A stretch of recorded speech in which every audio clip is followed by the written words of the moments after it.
Hi everyone, welcome back to David's tutorial, and in this video I will show you how to fix your REPO Custom Authentication Failed error on your PC.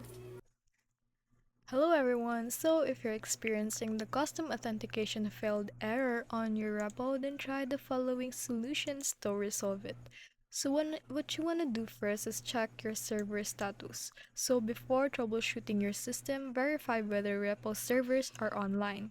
You can check the official repo Twitter page and Steam forums or community Discord for real-time updates. Now, if whether of this won't work, you want to restart now your game and PC. Sometimes a simple restart can resolve temporary authentication issues. Then just do what you want to do with restarting your PC and game.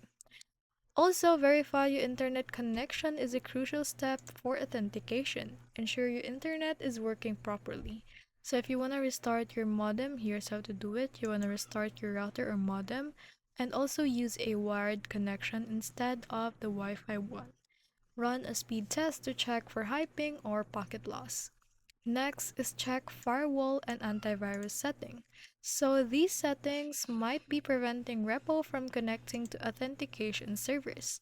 Try temporarily disabling your firewall or antivirus and see if the property or issue still persist.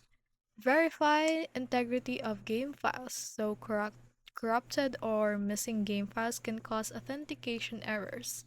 So on your Steam, you want to go open your Steam library. Right-click your repo app and then select Properties.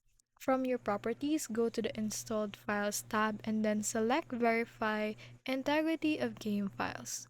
Now you will wait for Steam to scan and repair any missing files. Next one is to update your repo and then ensure you are running the latest version of repo. Developers frequently release patches to fix bugs, including authentication issues. So, those steps may help you to have a resolve to your authentication failed error on your repo.